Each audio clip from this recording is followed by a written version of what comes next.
Primeiramente, vou falar um pouco de empreendedorismo aqui, explicar o case da Netshoes, obviamente. Todos os dias é a maior empresa que eu já trabalhei, então não tenho muitos assuntos a não ser a Netshoes para falar com vocês hoje aqui. Primeiro, onde nasceu a história do empreendedorismo? Por que nós decidimos, eu e meu primo, decidimos abrir a companhia? Obviamente, você vai tendo sinais dentro do seu dia a dia, você resolve comprar computador. Eu vendia computadores antes de iniciar a Netshoes e trabalhava também num grande varejista dentro de São Paulo. E o que mais chamava a atenção era o inconformismo, uma das qualidades aqui que o Michel citou. O empreendedor ele é inconformado, ele não gosta de receber muitas ordens, ou quando recebe não concorda, complica bastante a vida do empreendedor. O empreendedor também, quase todos os dias, ele troca 3 vezes de ideia. Ele amanhece com uma ideia, na hora do almoço ele já mudou, e no final do dia, quando ele escreve, ele também já está praticamente diferente. Quando iniciamos a Netshoes em 2000, começamos com uma loja física, numa rua de alto tráfego em São Paulo, a rua do Mackenzie, na Universidade de Mackenzie. Era uma loja tímida, 50 metros quadrados, e ela visava, juntamente com eu, meu primo e mais um funcionário, vender sapatos. Descendente de armênio, armênio não tem antepassado, armênio tem antesapato, porque todos mexem com sapato, é uma coisa incrível isso. E quando nós começamos, obviamente o nome Netshoes ele nasceu com a gente já, ano 2000, ano da virada do milênio, então tinham vários nomes ligados à internet, e nascemos como Netshoes. Em 2001 decidimos entrar na rede, eu até ouvi o Fábio Barbosa hoje aqui, que era o presidente do Banco Real na época, e tinha um programa muito legal de colocar a gente dentro pegar algumas lojas e colocar essas lojas no mundo digital, um programa de inserção digital. Em 2001, 2002, subimos o site. Obviamente, naquele tempo não tinha muita tecnologia, a câmera digital ainda era uma coisa de 0,00 megapixel, alguma coisa do gênero, mas criamos um mega estúdio quadrado, com 2 lâmpadas compradas na Santa Efigênia, e conseguimos começar a tirar foto, tratamento, tudo feito em house, e naquela época a Netshoes já era grande, tinham 5 funcionários. Contando eu e meu primo, então eu e meu primo mais 3. Abrimos o site, quem acha que o empreendedor trabalha pouco, está completamente errado. Então a gente fazia a loja durante o dia, quando chegava às 7 da noite fechava e ia todo mundo fazer internet. Sessão de fotos, cadastro de produto e colocação dos produtos no site. Primeiro mês, vendeu apenas 1 par. Puxa vida. Segundo mês, 2. Crescimento de 100%. Isso já indicava uma tendência de crescimento, né? O correio, primeiramente, a gente ia até os correios entregar o par de sapato, e depois, com o tempo, o correio começou a pôr uma motoca para retirar. Melhorou. Obviamente, em 2005 para 2006, acho que veio a decisão mais forte que nós tomamos no business. Ao longo do tempo, inventaram uma coisa dentro do cenário brasileiro muito legal, que ajudou bastante. O 12 vezes sem juros. Quanto mais, imaginem o seguinte, você está vendendo, a internet começou a crescer dentro do país. Quanto mais você vende, mais você demora para receber. O que vocês acham que acontece com o seu fluxo de caixa? Exatamente, ele desaparece. Então, quer dizer, a gente teve que convencer muitas vezes os bancos que a gente tinha um negócio na mão, que era um negócio legal, vendia muito, mas eu não tinha o dinheiro. Então, a gente precisou, obviamente, criar planilhas e planilhas e planilhas. Algumas delas não eram muito bem feitas, mas que mostravam uma projeção de crescimento. E, na verdade, a gente tinha que trabalhar num cenário perfeito. O empreendedor tem que tomar muito cuidado com a história do cenário perfeito. O que é isso? Em qualquer lugar do mundo, quanto mais se vende, é melhor para o business. Aqui no Brasil, a gente tem que tomar esse cuidado. Quanto mais se vende, e se você vende um parcelamento, alguma questão do gênero, isso pode atrapalhar muito o seu negócio. Então, O cenário perfeito é vende, recebe, praticamente à vista. Isso daria muito fôlego para a companhia. Em 2006 e 2007, nós decidimos fechar as lojas físicas. Na época eram 6 ou 7. Eu tenho meu padrinho de 82 anos que até hoje não entendeu o que a gente fez. Porque fechar a loja não é uma coisa muito comum, né? E porque, novamente, a internet crescia em torno de 130% a 140% ao ano, e a loja crescia 7 ou 8%. Então vamos fechar a loja. Foi uma decisão muito difícil, culturalmente difícil, mas naquela época as 30 pessoas migraram e nós fechamos a loja e fomos todos para um galpão. De 2007 a 2009, continuamos o crescimento muito forte, e uma das coisas que a Netshoes sempre colocou dentro do seu DNA, ou sempre estava presente na nossa vida, era o serviço. Porque, na verdade, nós somos um varejo, e sendo um varejo, os nossos produtos são praticamente produtos encontrados em todo o país. E como nós viemos de mundo físico, mundo de loja, a gente sabia o que era atender bem o cliente. E nós tínhamos que atender bem os clientes, mesmo estando numa relação mais fria, né? Uma relação que praticamente você não conhece o seu comprador. E com isso nós mantivemos o serviço como core, sempre dando muita ênfase, e atualmente a Netshoes ainda é o melhor serviço do país, colocado tanto no Procon como no Reclame Aqui. Isso foi dando fôlego, credibilidade, e mais do que isso, o empreendedor ele é naturalmente inconformado, mas ele também é inteligente. Quando ele percebe que está indo bem, que as pessoas gostam do que ele está fazendo, ele foca as energias e continua.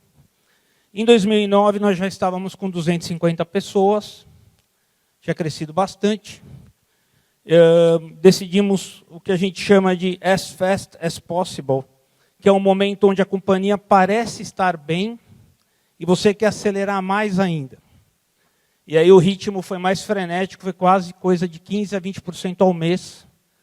E imaginem crescer 20% ao mês e ter que manter o serviço num modelo que é extremamente nervoso. Eu prometo, a Netshoes promete para vocês entregar no dia seguinte. E a gente não pode ter nada que atrapalhe essa promessa. E mesmo assim, o que a gente fazia era, se planeja para um crescimento de 100% ou 200% ao ano, implementa todos os processos que você precisa para que isso ocorra, e o crescimento era mais consequência do planejamento do que o inverso. Então a gente não esperava crescer para depois tomar atitude.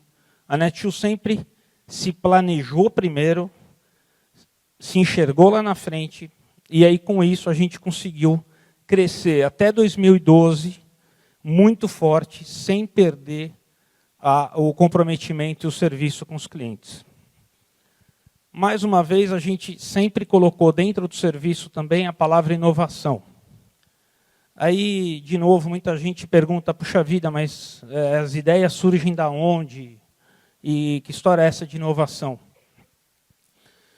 Num business como o nosso, que é recente, né, ele foi criado praticamente em 2000, depois da bolha, não existe muita leitura. Você não consegue ler ou estudar muito o case, não é uma metalúrgica ou fábrica de carros que já existem há muitos anos, né? E então passa a ser inovação naturalmente tudo que você faz.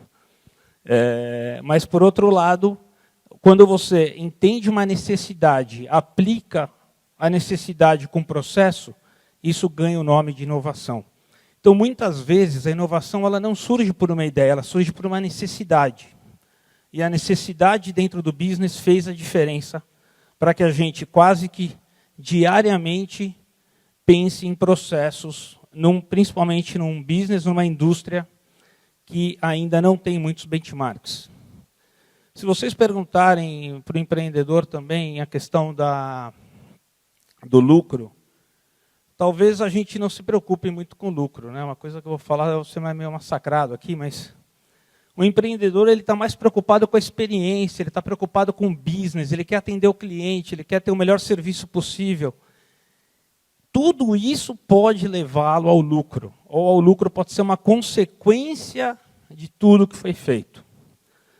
Obviamente, mais uma vez, o modelo onde a gente vive hoje, de 12 vezes sem juros, taxa de juros na casa de 10%, 11%, agora um pouco mais baixa, mas tudo isso não ajuda muito você a ter aquele ambiente que eu comentei com vocês no começo, que é um ambiente saudável, um ambiente propício, mas, ao mesmo tempo,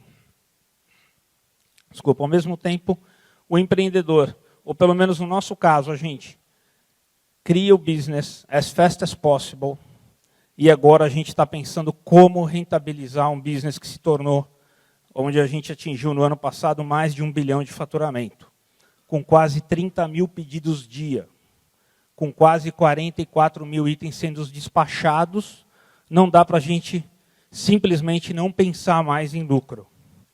Então, a Netshoes começa um processo onde estamos se planejando, trazendo pessoas do mercado, não de e-commerce, mas trazendo pessoas de indústrias maiores, onde a gente consegue colocar ou otimizar ou ganhar com a escala. Então, principalmente, o lucro começa a chegar com a escala também. Se a gente tentasse, talvez, ter lucro no começo, a gente não conseguiria ter atingido esse patamar. Então, a ideia do lucro, ele vem a partir do momento que a empresa está mais madura, você consegue entender um pouco o mercado, como ele se comporta. Não dá para a gente ficar bancando free shipping eternamente. O que nós fizemos? Decidimos manter o free shipping, só que agora com 4 dias de entrega. E se o cliente quer o free shipping no dia seguinte, dá para cobrar uma taxinha por isso. São ajustes que o business está sofrendo agora para que a gente consiga, eventualmente, com a escala, gerar lucro. Então, essa é a ideia da Netshoes, uma empresa jovem ainda, 2.000 funcionários hoje, onde nós abrimos na Argentina e no México, também com a mesma ideia do Brasil. Mercados diferentes. A Argentina teve uma coisa que eu estava contando para o Michel antes de subir. O e-commerce deu muito certo aqui no Brasil, eu acho que vai dar muito certo. Quando você pega um interior fraco, um interior com poucas lojas, com pouca visibilidade de produto, o e-commerce praticamente resolveu um problema de distribuição no país. Você não precisa mais ter 800 lojas Apple, ou Nike, ou Adidas em todos os lugares. Você pode simplesmente ter uma Netshoes que a gente resolve o problema para eles, né? Mas, de verdade, a Argentina, que é um país onde nitidamente não se tem tantos produtos, a Netshoes, quando chegou, e já cresceu 210% no primeiro ano, ela entrega em todos os lugares da Argentina. E tem um case de um amigo meu que estava na Patagônia de férias, estava fazendo check-in no hotel, chegou um pacote da Netshoes na Patagônia. Quer dizer, na Patagônia eu não sei, não conheço, mas não deve ter muitas lojas de esporte, a não ser para material de frio. Então, de verdade, o e-commerce aqui no país, ele contribuiu para democratizar, para dar acesso às pessoas, e com isso, eventualmente, países como Estados Unidos, onde o interior é muito forte, está acontecendo exatamente um pouco do modelo que o Marcos citou, está tendo um retrocesso aí, onde lojas físicas estão fechando. Não há mais a necessidade da loja física em lugares de menor população. Enfim, esse é um pouco da história. Existe lucro, sim, mas, eventualmente, o lucro chega com as consequências de tudo que os empreendedores vão tomando ao longo do caminho, e tem que saber o ponto certo para que isso ocorra, no momento que a empresa vai ganhando escala, vai ajustando o business, e com isso, obviamente, a gente deve ter uma última linha bem melhor. Obrigado.